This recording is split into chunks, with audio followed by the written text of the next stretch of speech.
C'est chaud d'aider pour les réfouachements rapides et complets de Yeshua Ben Valérie. La question qu'on pose ici, comment ôter de son cœur la haine, une grande haine? Il faut savoir que la Torah interdit de haïr. Tu ne vas pas haïr ton prochain dans ton cœur. Il m'a fait du mal. Comment ne pas le haïr? Alors, il y a des lois là-dedans. Ça veut dire que si maintenant il te fait quelque chose, tu as l'obligation de faire une tochecha. C'est quoi une tochecha? Tu vas lui dire, écoute, tu m'as fait ça et ça et ça, sache que je souffre de cela et que je t'en veux. Je demande des excuses. S'il ne vient pas te présenter des excuses, alors tu as le droit de le haïr. Mais tant que tu n'as pas fait ça, tu n'as pas le droit. Maintenant, c'est malsain de toute façon de haïr. Lorsque le roi David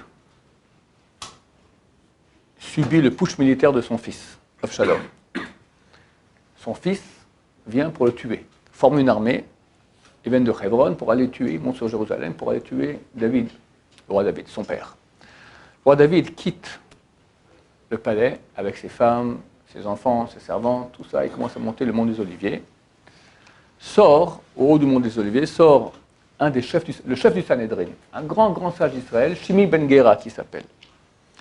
Et il se met à lui jeter des pierres, du sable, il traite de tous les noms.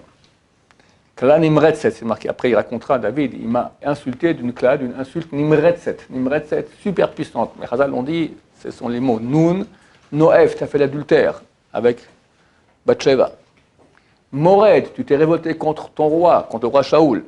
Rotseach, t'es assassin, t'as tué Uriah Achiti. Sorer, t'es un persécuteur. Toeva, t'es une horreur dégueulasse. C'est le roi d'Israël. Devant ses enfants, ses servantes, l'écuyer du roi David s'appelle Yoav Ben Srouya, il sort son épée et dit « Laisse-moi, je vais tuer ce chien ». David, il a une bagarre terrible dans son cœur. Il dit « J'ai le droit, quelqu'un qui fait ça au roi, un roi d'Israël qui a été sacré par un prophète, comme c'est le cas du roi David. Moi, il est venu, il l'a sacré avec la ouin. Quelqu'un qui fait ça, on le coupe la tête, sans discussion, même pas de jugement, sur place. » Il dit, arrête. Hachem Amar Lo Kalel, Dieu lui a dit de m'insulter. À ce moment, le roi David est devenu la 4e roue du chariot divin. Il y avait 3 roues. La présence divine se pose sur terre au moyen de 4 piliers. Les 3 premiers, Abraham, Isaac et Yaakov. C'est encore branlant. Il faut le 4e qui stabilise tout. Un être humain qui stabilise la présence divine sur terre. C'est un homme de calibre extraordinaire, le roi David. Le roi David, c'est un homme exceptionnel. Il a fait les guerres pour Dieu. Il a voulu construire le temple. Il a voulu qu'il a déterminé avec le prophète Shmuel où serait le temple. Il a créé Tehillim. Fantastique. Tout ça, rien.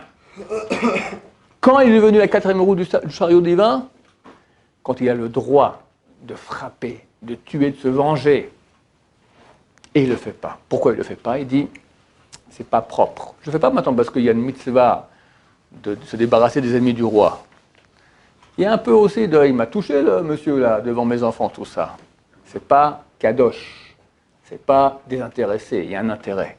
Ne fait rien. Pourquoi quelqu'un me fait ça? Dieu l'a envoyé. Il est impossible, c'est ça la réponse à ta question, il est impossible que qui que ce soit au monde me fait quoi que ce soit sans que Dieu l'ait voulu. J'ai parlé auparavant d'enfants qui sont fait ratatiner par leurs parents. C'est clair que Dieu a voulu ça. Le parent est coupable. Le parent est une ordure et il paiera pour ça rubis sur ongle. Jusqu'à le temps de millions d'années en enfer qu'il aura besoin, il les aura. Mais le type qui a souffert, est-ce qu'il se peut qu'il souffre sans que Dieu ait voulu? Ça serait injuste de la part de Dieu. Dieu n'est pas injuste. Pourquoi il souffre? Dieu a ses calculs. On ne connaît pas. Un jour, on saura tout. C'est marqué « Az imales rokpin ». Alors notre bouche sera remplie de rire quand on verra rétroactivement toutes les raisons, toutes les souffrances de tout le monde. Toutes les souffrances qu'il y a eu, on comprendra, on remplira de rire en disant « Merci Hachem, c'était extraordinaire ce que tu nous as fait ». Actuellement, on ne sait pas. Mais il est impossible qu'un mal m'atteigne, que moi je fasse le mal, pas parce que je suis chrétien, oui, mais qu'un mal m'atteigne, ou automatiquement j'ai une tuile qui me tombe sur la tête, ça c'est que ça sur la tête de quelqu'un d'autre, d'accord, ça vient de Dieu, mais ça c'est encore facile à comprendre, mais quand c'est l'autre qui me l'envoie une tuile sur la tête, d'accord, l'autre qui m'a fait du mal, c'est beaucoup plus dur de voir que c'est la main de Dieu. En tant que bon juif, c'est travail à faire. Et si tu as compris ça, tu n'as plus aucune haine. Le type maintenant, tu n'as aucun problème avec lui. Il est un ange avec des ailes envoyées par Akadosh Baruch Hu pour toi. Et tu as dû subir cela, et lui n'est qu'un ange.